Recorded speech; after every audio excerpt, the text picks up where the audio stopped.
Baik, selamat pagi. Perkenalkan, nama lengkap saya Maria Ignacia Kivi, tingkat 1 semester 2B dari Sekolah Tinggi Pastoral Santo Petrus Keuskupan Atambua. Hari ini Jumat 22 April 2022. Saya akan menjelaskan materi katekesi umat mengenai pengantar dan sejarah katekesi umat. Yang pertama itu pengantar katekesi umat. Katekesi umat dibagi menjadi 3 bagian. Yang pertama, sejarah dan pengertian. Yang kedua itu tujuan. Yang ketiga, proses. Katekesi umat adalah musyawarah iman yang merupakan inkulturasi dari budaya musyawarah. Sejarah katekesi umat. PKKI pertama tahun 1977 mengemukakan tentang munculnya gagasan katekesi umat sebagai arah katekesi di Indonesia masa kini. PKKI kedua tahun 1980 kembali ditegaskan gagasan katekesi umat dari PKKI pertama agar lebih operasional. PKKI yang ketiga tahun 1984 mengenai pembina katekesi umat.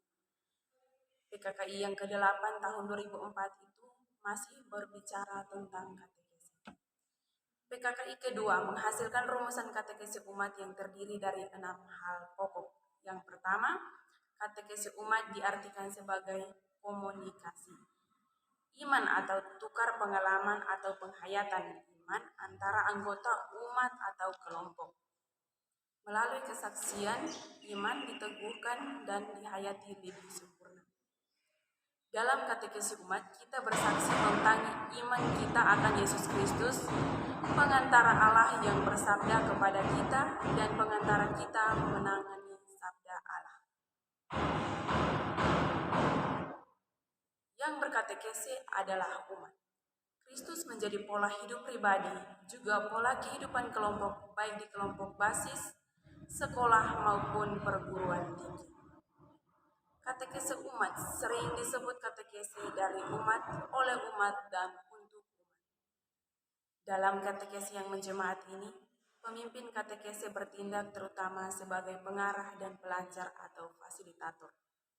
Yang pertama, membangkitkan gairah supaya para peserta berani berbicara. Yang kedua, menciptakan suasana komunikatif.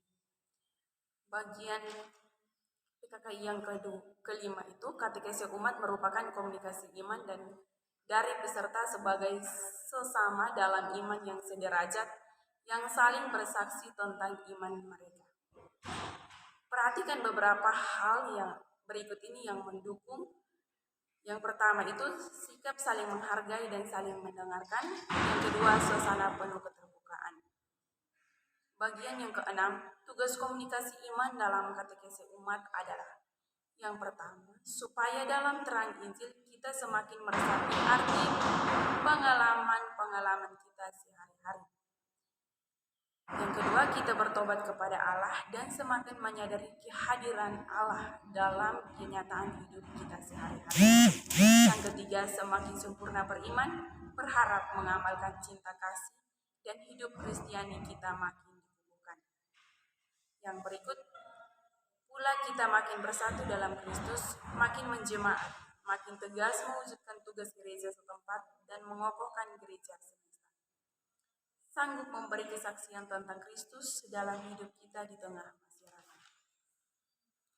Berdasarkan rumusan PKKI kedua tersebut, nampak beberapa aspek katekesi umat yang harus diperhatikan. Yang pertama itu, subjek katekesi umat atau umat dan peserta. Yang kedua itu, berguru kepada Yesus Kristus sebagai jalan, kebenaran, dan kehidupan. Yang ketiga, yang dilakukan dalam katekesi umat itu saling membantu dalam sharing, menggali makna hidup dalam terang Injil. Tujuan katekesi umat. Yang pertama, membawa umat sampai pada perjumpaan pribadi dengan Kristus melalui perjumpaan hati dan budi dengan saudara-saudari seiman atau mengandalkan pertobatan hati. Yang kedua, tujuan yang kedua itu membentuk dan membina jemaat Kristiani, mengembangkan sikap-sikap dan karisma-karisma pribadi untuk melayani sesama. Yang bagian ketiga, proses katekesi umat. Langkah pertamanya itu proses mengamati dan menyadari suatu fenomena tertentu dalam masyarakat yang kita angkat sebagai tema katekesi umat. Katekesi umat bertolak situasi konkret. Allah menyapa manusia melalui situasi hidupnya yang konkret. Langkah kedua adalah menyadari dan merefleksikan situasi yang telah dianalisis dalam terang sabda Allah. Firman Allah atau kitab suci mempunyai peran amat penting dalam katekesi umat, atau bukan sekedar tempelan belaka. Langkah ketiga, memikirkan dan merencanakan aksi untuk bertindak. Berikut keunggulan katekesi umat. Yang pertama, katekesi umat disebut katekese dari umat, oleh umat, dan untuk umat. Sehingga umat menjadi subjek katekese. Dengan demikian, semua umat berperan aktif. Selalu berbicara tentang hidup nyata dalam terang Injil, sehingga memungkinkan umat menyadari bahwa Allah hadir dan berkarya dalam hidup nyata mereka. Yang ketiga, umat aktif berkomunikasi sehingga memungkinkan umat semakin menjadi komunio, semakin menjadi gereja. Keunggulan yang keempat itu peserta berbicara dan berkomunikasi tentang hidup nyata, sehingga menjadikan katekesi umat dan gereja menjadi sungguh kontekstual dan terbuka. Arti dan makna katekesi umat.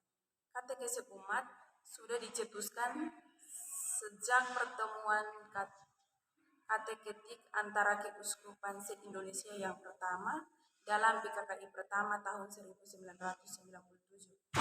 Pada beberapa keuskupan, katekesi umat sudah cukup membudaya, tetapi pada keuskupan-keuskupan tertentu katekesi umat masih terasa asing. Yang pertama, antropologi. Katekesi umat sebenarnya tidak lain daripada kegiatan bermusyawarah dalam terang iman. Musyawarah merupakan suatu kegiatan yang sudah membudaya di banyak daerah di negeri ini. Dalam musyawarah biasanya akan terjadi proses sebagai berikut. Yang pertama itu, suatu hal atau masalah dikemukakan untuk dilihat dan diketahui bersama. Yang kedua, lalu menyusul masalah diperbincangkan dan didalami. Yang ketiga, kemudian dicari jalan keluar dan diambil suatu keputusan. Yang kedua itu teologis. Katekesi umat disebut komunikasi iman. Katekesi ini bertambah dengan bergesernya visi gereja dan gereja institusional yang bersifat hierarkis piramidal ke gereja komunal. Terima kasih untuk kesempatannya.